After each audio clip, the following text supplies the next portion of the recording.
Disclaimer: this video is satire. It is purely for fun and not meant to bash Relogic for anything. They've done an amazing job for the 1.4 update and I love it. So this is just light-hearted satire, so remember that. Now that we've got that out of the way, let's begin!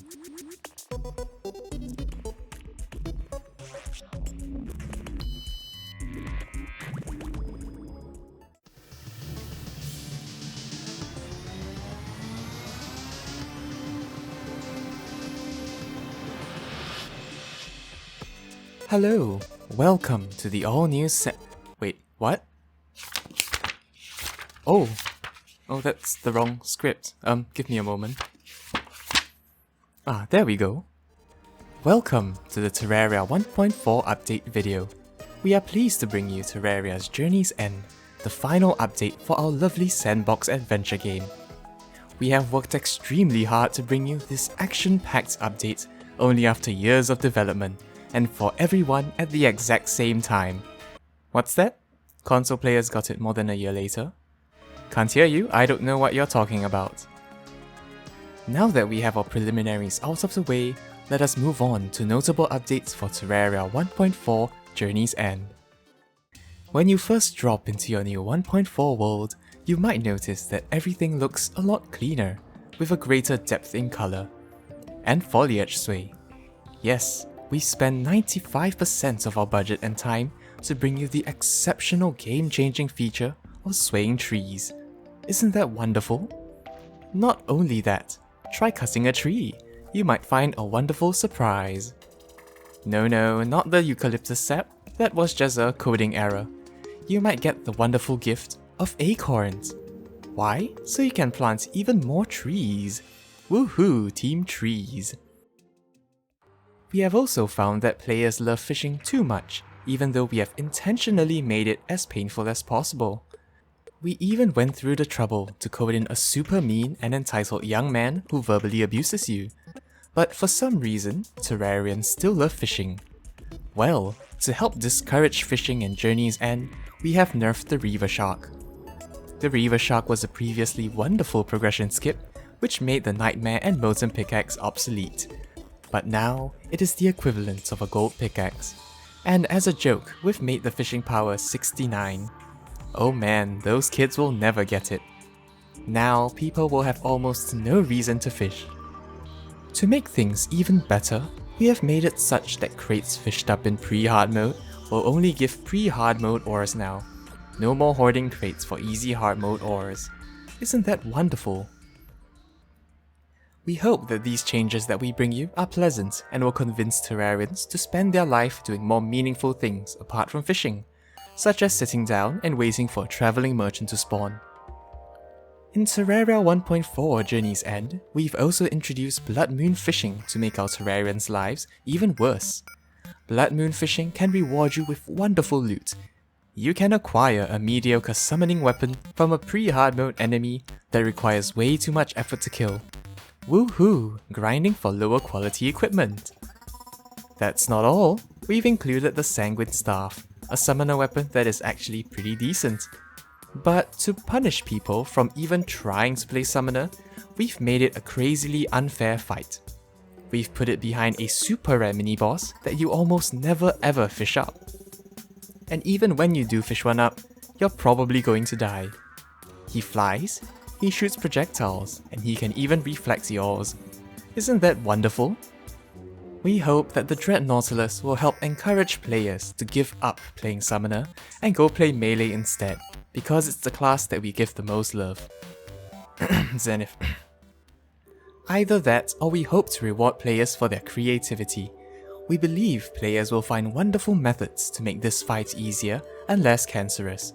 Go, creativity! Speaking of creativity, we have found that players have made wonderfully creative money farms. We have such talented Terrarians. Some people have designed this wonderful money farm that generates lots of platinum coins in a really short time, using items that we intentionally included in the game, such as the slime staff and the lucky coin. Now this is real creativity. However, as much as we love creativity, we also hate creativity. So no, we are hereby nerfing money farms. We have changed NPC water pathing so that these money farms will break. It gives us great pleasure to stifle creativity like this. Not to mention, we have also completely gutted lava statue farms. Why is that, you might ask? Well, our rationale here is that we cannot have players gain an advantage over someone else. After all, Terraria is a sandbox PvE game. Some Terrarians have also made wonderful lava farms for the pirate invasions. It's so foolproof that they can AFK and get all the rare items they want, such as the coin gun. Wonderful! That's a sandbox game for ya. But we don't like it. So in 1.4 we're adding the Pirate's Curse. Now in Journey's End, a blue pirate ghost will spawn when the pirate captain dies. We've also intentionally made him pass through blocks and made him hit like a truck to kill and punish all these naughty Terrarians for building creative structures in the sandbox game. Terrarians have also utilized their creativity and experience to help them against the Moon Lord and the Martian Saucer.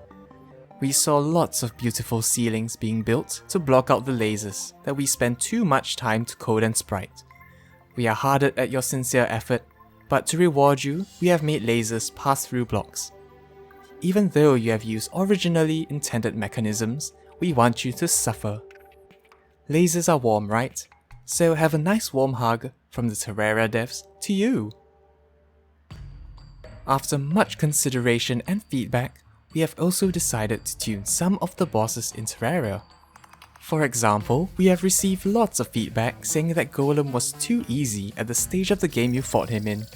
We hear you, and as a result, we are making him marginally more difficult. Just marginally. There's practically no difference. He's equally a pushover. However, to convince Terrarians that he's much harder, we have given Golem a new set of paint to make him look more threatening. Hopefully, this is enough to shut people up for a while. To further our distaste of summoners, we have created the Terra Prisma, the strongest summoning weapon with the best AI we have ever developed. What's that? Why does this further our distaste? Well, you've asked a wonderful question there. We have placed this amazing weapon behind a crazily difficult bullet hell boss that flies around and one-shots you. Good luck trying to get a Terra Prisma now. It has also come to our notice that some players might try to cheese the system and deal most of the damage to the Empress of Light at night before landing the killer blow in the day. But we see right through you, creative Terrarians. That's why you have to do every single point of damage in the day. As long as one damage is dealt at night, the Terra Prisma will not drop. No Terra Prisma for you. We hope that will seal the deal and convince people to play melee instead. In the event that people are still stubborn or just masochists, we have created something that everyone will want to try out. That's right, the ultimate weapon that just so happens to be melee. We have created the Zenith. This amazing post-Moonlord weapon absolutely shreds every single enemy in the game. It goes through walls, emits light, and pierces indefinitely. Truly the ultimate melee weapon. Did I mention melee? We have received suggestions to create similar ultimate weapons for the other classes, and we hear you. It's just that we're going to ignore you. Because melee is the best class and our favorite child, so we're going to give him everything we can. Have we mentioned that we hate fishing, and that we love making Terrarians' lives difficult? Well, we've capitalized to introduce new changes to lava fishing. We've made it so much easier to get into lava fishing by introducing the lava-proof fishing hook. You can also now use special lava critters in the underworld as bait while you're using a normal fishing hook. This will encourage many people to give it a try. But here's the catch.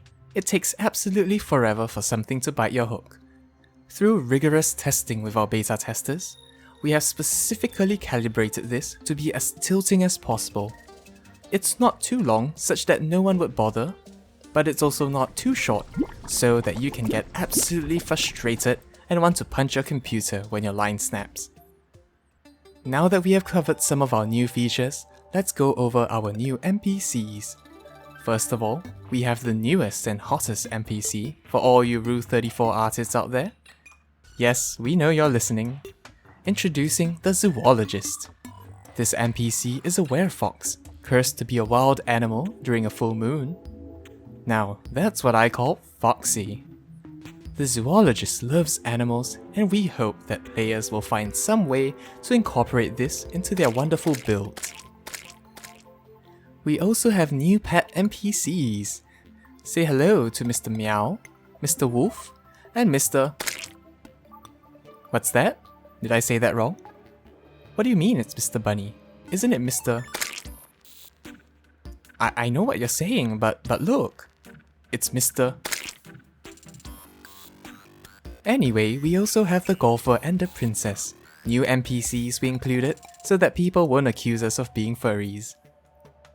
There is so much more to explore in Terraria 1.4 Journey's End, like a masochist mode, more rolling boulder PTSD, and so much more. But that's for you to explore. After all, our journey has just begun. Just make sure that you play Melee. We like Melee. Thank you for tuning in to today's Terraria 1.4 Journey's End Terraria Direct, brought to you by Zuzucorn. We hope that you've had a wonderful time, and see you again in 2030 for the release of our brand new game. Hopefully Hollow Knight Silksong will be out by then. Bye bye, and we hope to see you again. Well, all jokes aside, Journey's End was a wonderful update. The developers really put their heart and soul into the update and the game, so you really need to appreciate them for that. But nonetheless, I hope you enjoyed this video and enjoy Journey's End for years to come. If you had fun, make sure to subscribe and hit the bell icon too for more Terraria shenanigans and more. Follow me on social media and pick up some amazing Zuzucorn merch. Have a nice day and have a great week ahead. Thank you for joining us. Goodbye, and we hope to see you again.